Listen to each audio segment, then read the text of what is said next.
கர்த்தருடைய உன்னதமான நாமம் மகிமைப்படுவதாக. அருளுத்தின் வாயிலாக உங்களை மீண்டுமாய் சந்திப்பதில் மிக்க மகிழ்ச்சியுடனாய் இருக்கிறேன். என்னோடு கூட யோசுவா 14ஆம் அதிகாரம் 13வது வசனத்தை வாசித்து நாம் சிந்திக்கலாம். அப்பொழுது யோசுவா எப்னேயின் குமாரனாகிய காலேபை ஆசீர்வதித்து எப்ரோனை அவனுக்கு சுதந்திரமாக கொடுத்தான்.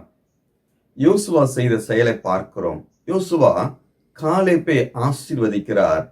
கானான் தேசத்திற்குரிய நிலத்தை அவருக்கு கொடுக்கும் பொழுது இந்த ஆசீர்வதித்து கொடுக்கக்கூடியதை நாம் பார்க்கிறோம்.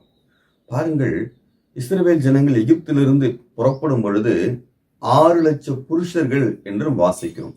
பிள்ளைகள், பெண்கள் இன்னும் அநேகமாய் இருந்திருக்கலாம். புருஷர்கள் என்று சொன்னால் 20 வயதிற்கு மேலுள்ள ஆண் மக்கள். அந்த 20 வயதுக்கு மேலுள்ள ஆண் மக்களிலே இந்த கானான் தேசத்துக்குள் பிரவேசித்தவர்கள் எத்தனை பேர் என்று சொன்னால் 2 பேர் மாத்திரமே. அதில் இந்த காலேப்பும் ஒன்று.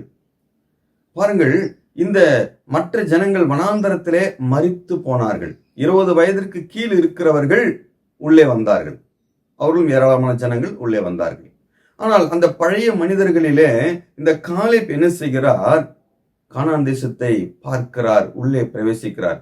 மோசேக்கு கூட கானான் தேசத்திற்கு வருவதற்கு என்ன இல்லை, வாய்ப்பு இல்லாமல் போனது. அவரும் மரித்து போனார். பிரியமானவர்களே, இந்த காலேப் எப்படி கானான் தேசத்திற்குள் வந்து அடைந்தார்? இவருக்கு வருவதற்கு எப்படி இந்த கிருபை கிடைத்தது என்று சொல்லி நாம் பார்க்கும் பொழுது வேதம் சொல்கிறது 14வது வசனத்திலே, ஆதலால் கேனாசியனான எப்னேயின் குமாரனாகிய காலேப் இஸ்ரவேலின் தேவனாகிய கர்த்தரை உத்தமமாய் பின்பற்றினபடியினால் இந்நாள் மட்டும் இருக்கிறபடி எப்ரோனை அவனுக்கு சுதந்திரமாயிற்று. எப்படி பின்பற்றினாராம்? வனாந்தரத்திலே உத்தமமாய் பின்பற்றினார். அப்படின்னால் என்ன பொருள்? மற்ற எல்லா ஜனங்களும் வனாந்தரத்திலே 40 ஆண்டுகள் நடந்து வந்தார்கள். அதே வேளையிலே அவர்கள் தேவனுக்கு விரோதமாய் முறுமுறுத்தார்கள். தேவன் அநேக அற்புதங்களும் அடையாளங்களும் அவர்கள் கண்கள் பார்க்கும்படியாய் செய்தார். செங்கடலை 2ஆக பிளந்தார். மேக ஸ்தம்பத்திலும் அக்கினி ஸ்தம்பத்திலும் பாதுகாப்பா இருந்தார். இரவும் பகலும் கூடவே இருந்தார். வனாந்தரத்தில் அவர்களுக்கு கண்மலையிலிருந்து தண்ணீரை கொடுத்தார். வானத்திலிருந்து அவர்களுக்கு மன்னாவை கொடுத்தார். தாய் தன் பிள்ளையை சுமந்து வருகிறது போல இப்படிப்பட்ட இந்த இஸ்ரவேல் ஜனங்களை தேவனே சுமந்து வந்தார். ஆனாலும் கூட அநேக வேளையில் அவர்கள் முறுமுறுத்தார்கள். மோசேக்கு விரோதமாக, அந்த தேவ மனிதனுக்கு விரோதமாகவும் முறுமுறுத்து கல்லெறியும்படியாக மோசேயை அவர் என்ன செய்தார்கள்? மோசே விரோதமாய் அவர்கள் செயல்பட்டார்கள். தேவனுக்கு விரோதமாய் செயல்பட்டார்கள். ஆனால் அப்படிப்பட்ட கசப்பான அனுபவம் வரக்கூடிய நாட்களிலே வேளையிலே காலேப் உத்தமமாய் இருந்தார். அவர் முறுமுறுக்கவில்லை. ஒருவேளை தண்ணீர் இல்லை, மோசே அந்த தண்ணீருக்காக என்ன செய்கிறார்கள்? ஜனங்கள் மோசேவை நெருக்குகிறார்கள். அந்த இடத்திலே காலேப் நெருக்கவில்லை. தண்ணீர் கிடைக்கிறது, அது மிகவும் கசப்பா இருக்கிறது, மாறாவின் தண்ணீர். அந்த இடத்துல ஜனங்கள் மோசேயை வெறுக்கிறார்கள், தேவனை வெறுக்கிறார்கள், புலம்புகிறார்கள், முறுமுறுக்கிறார்கள். அந்த இடத்திலே காலேப் முறுமுறுக்கவில்லை, உத்தமமாய் பின்பற்றினார். நடத்தி வந்த தேவன் இனிமேலும் நடத்துவார். அப்படிப்பட்ட விசுவாசத்தோடு கூட அவர் வாழ்ந்ததை, நடந்து வந்ததை நாம் பார்க்கிறோம். பிரியமானவர்களே, பிற்காலங்களிலே அவர் கானானுக்குள்ளே பிரவேசித்தார். இந்த நாளிலும் கூட நம்மை சுற்றிலுமா இருக்கக்கூடிய உபத்திரவங்கள், பாடுகள், வியாதிகள், வறுமைகள் ஒருவேளை நம்முடைய வாழ்க்கையில வரும் பொழுது நாம் விசுவாசமாய் காலேப்பை போல முறுமுறுப்பில்லாமல் உத்தமமாய் பின்பற்றுகிறோமா?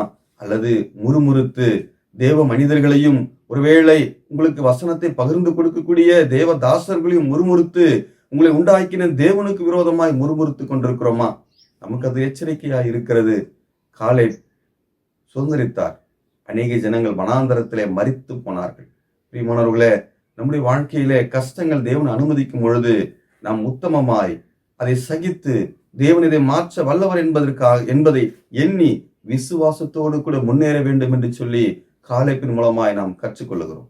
அது மாத்திரமல்ல, அங்கு என்னாகமும் 14:24 வாசித்து பார்க்கும் பொழுது வேறே ஆவி உடையவர் என்று சொல்லி அங்கு காலேப்பை குறித்து பார்க்கிறோம். என்ன ஆவி? பரிசுத்த ஆவியுடைய தேவ மனிதனாக அவர் காணப்பட்டார்.